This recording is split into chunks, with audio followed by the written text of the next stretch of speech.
sekali rasanya kita berjumpa kembali di STMJ, Sapaan Tengah Minggu Jemaat.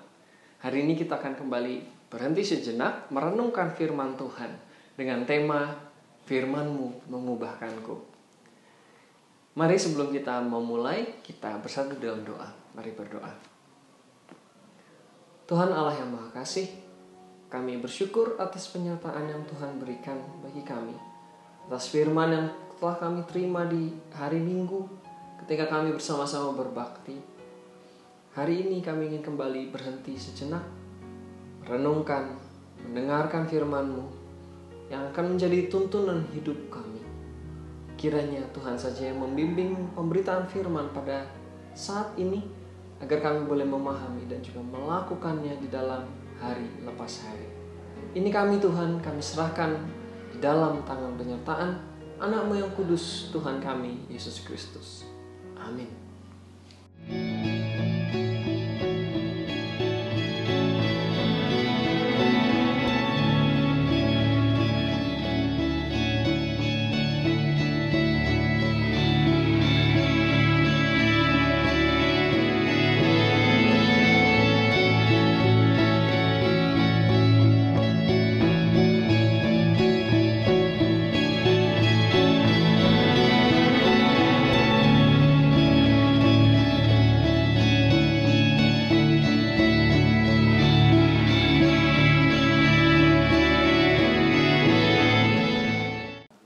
Saudara, berapa banyak dari kita yang menyenangi seekor kupu-kupu?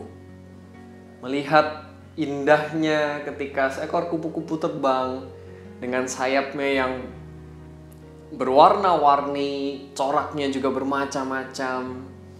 Apalagi ketika kupu-kupu hinggap di mahkota bunga, itu sangat menarik perhatian, sangat manis dan sangat indah. Banyak dari kita yang menyukainya. Tapi kalau dibandingkan dengan ulat, seberapa banyak dari kita yang menyukai ulat yang menggeliat-geliat di batang pohon atau di dedaunan ketika dia makan daun-daun? Mungkin orang akan lebih banyak yang memilih untuk menyukai kupu-kupu. Saya mau mengajak kita sekalian untuk kembali mengingat pelajaran biologi. Mungkin kalau saya zaman SD itu, pelajaran biologi tentang metamorfosa kupu-kupu. Kita tahu tentunya kupu-kupu yang indah itu tidak akan ada tanpa sebelumnya ia lahir atau dia hidup sebagai larva di dalam bentuk ulat tadi. Ada proses transformasi yang terjadi dari seekor ulat jadi kepompong lalu menjadi kupu-kupu. Menarik saudara, pernahkah kita berpikir apa yang terjadi ketika sang ulat tadi tidak berhasil membuat kepompong misalnya, atau tidak berhasil menjadi kupu-kupu? Apa yang terjadi? Beberapa kali saya membaca saudara, ketika ulat itu gagal menjadi kupu-kupu, menjadi kepompong, membuat kepompong dan lain sebagainya, biasanya sang ulat akan berhenti bertumbuh. Setelah dia beberapa saat bertumbuh, kemudian pertumbuhannya berhenti dan tidak lama dia akan mati karena dehidrasi. Saudara, Paulus hari ini mengingatkan kita, di ayat 16 tadi Paulus mengingatkan bahwa segala tulisan yang diilhamkan Allah bermanfaat untuk mengajar, menyatakan kesalahan, memperbaiki kelakuan, dan mendidik dalam kebenaran. Betul, firman Tuhan berfungsi demikian. Tapi bukankah ketika kita mau mengadakan sebuah transformasi, perubahan, teguran, dan menyatakan kesalahan, itu juga berasal dari diri kita sendiri? Bukankah firman Tuhan ketika kita tidak mau memahaminya, kita tidak mau melihat, atau bahkan seringkali ketika kita mendengar firman Tuhan, mendapat teguran dari firman Tuhan, yang kita lakukan adalah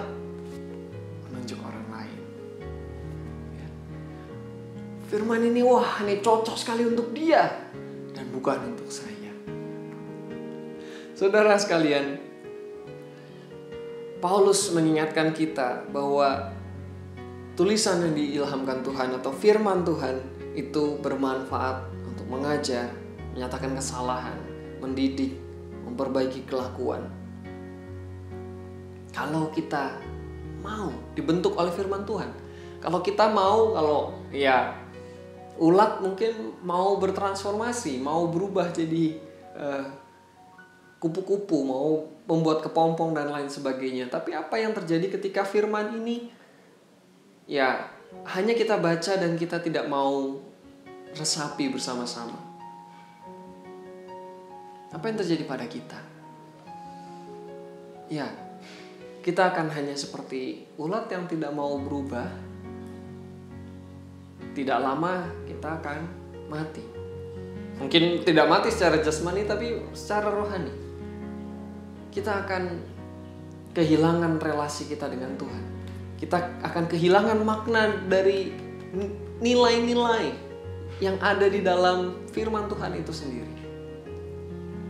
Oleh sebab itu saudara, hari ini Paulus mengingatkan kita, mengatakan bahwa firman itu bisa menyatakan kesalahan, bisa untuk mengajar, mendidik orang di dalam kebenaran. Kenapa Paulus mengatakan demikian? Tentu ketika ia berbicara dengan Timotius, ia pertama kali disadarkan oleh firman itu sendiri. Ia disadarkan oleh Injil yang ia rasakan dan ia terima. Itu yang pertama kali ia rasakan, maka dia bisa mengatakan bahwa firman ini yang diilhamkan dari Allah bermanfaat untuk mengajar, menyatakan kesalahan. Dengan demikian katanya, setiap manusia kepunyaan Allah diperlengkapi untuk setiap perbuatan baik. Jadi saudara, kalau kita mau berubah, kalau kita mau bertransformasi, kita perlu membaca firman ini. Kita perlu ditegur. Kita perlu diajar oleh firman Tuhan. Bukan hanya ketika kita mendapatkan firman lalu kita menunjuk orang lain atau menyatakan, oh ini buat dia dan bukan buat saya. Kita tidak akan bertumbuh dan kita tidak akan bertransformasi. Paulus mengingatkan, kita sudah punya bekalnya. Tiap-tiap manusia kepunyaan Allah diperlengkapi untuk setiap perbuatan baik, untuk bertransformasi. Pertanyaannya, maukah kita menjadi seekor kupu-kupu atau hanya jadi seekor ulat terus-menerus dan tidak bertumbuh? Amin.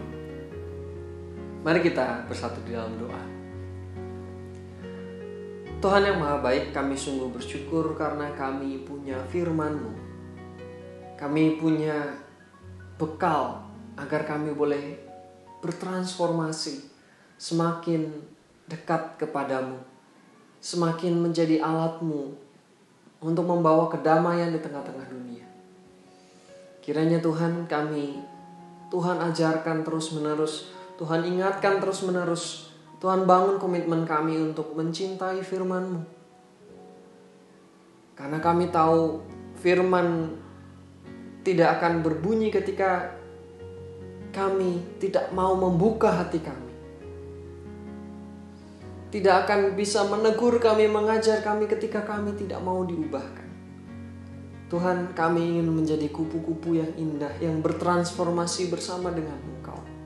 Bertransformasi melalui firman-firman yang Tuhan taburkan di dalam hati kami.